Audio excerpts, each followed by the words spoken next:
এই মসজিদই তো রাসূলুল্লাহ সাল্লাল্লাহু আলাইহি সাল্লামের পার্লামেন্ট ছিল, ক্যাবিনেট ছিল। সমাজকে মসজিদ থেকে বিচ্ছিন্ন করা হচ্ছে। এর কিছু দায় উলামায়ে কেরামকে নিতেই হবে।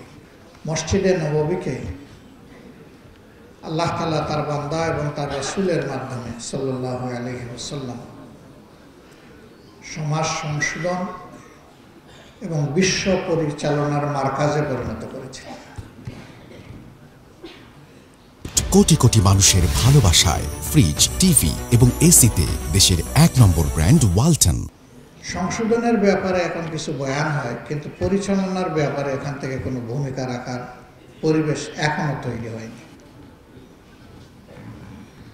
এই মসজিদই তো রাসূলুল্লাহ সাল্লাল্লাহু আলাইহি সাল্লামের পার্লামেন্ট ছিল, ক্যাবিনেট ছিল। মুসল্লিদেরকে তিনি অ্যাড্রেস করতেন, এটা তার পার্লামেন্ট।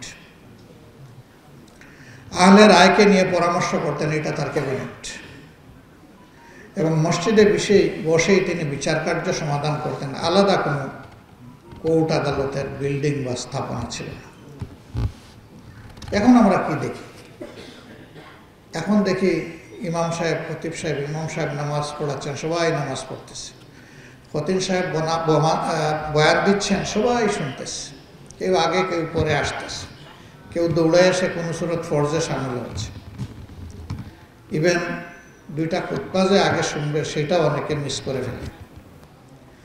তার মূল কারণ হচ্ছে এই জুমাবারের মধ্যে কি প্রাণ শক্তি রয়েছে এবং আল্লাহর পক্ষ থেকে কি নিয়ামত রয়েছে, আমরা জাতির সামনে এটা পরিষ্কার করতে পারি।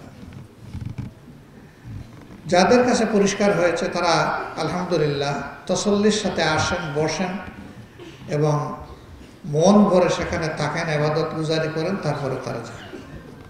আর যাদের কাছে পরিষ্কার হয়নি তারা আসতে পারেন না, আর আসলেও সেই মানসিকতা নিয়ে আসেন।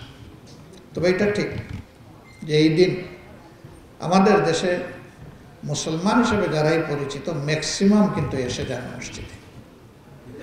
এই সুযোগটা মসজিদকে বাদ দিলে আর কোথাও নেই।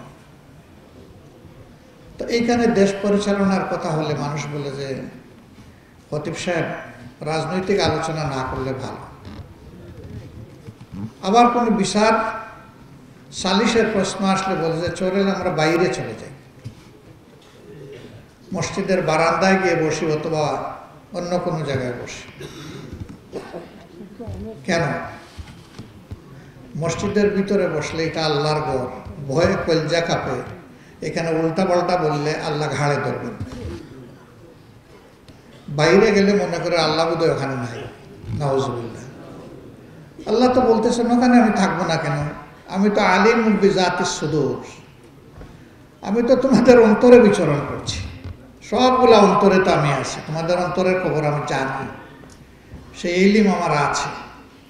এটা একটা জিহালত যে সমাজকে মসজিদ থেকে বিচ্ছিন্ন করা হচ্ছে। একদিনে এই অবস্থা পরিস্থিতি তৈরি হয়নি। এর কিছু দায় উলামায়ে কেরামকে নিতেই হবে। যারা ইমামুল হাইয়া ওয়াল মাইয়া, জীবনে বেঁচে থাকা অবস্থায় সবাই আমরা তাদের পিছনে মুক্তাদি, আর আমরা যখন লাশ হয়ে যাই তখন আমাদের লাশটা থাকে ইমাম সাহেবের সামনে, কিন্তু তখনও তিনি ইমাম। জীবনে মরণে যাকে মানলাম তার মাধ্যমে কোরআনের সঠিক সবকটা আমি কেন না পাইলাম, এটা পেতে হবে।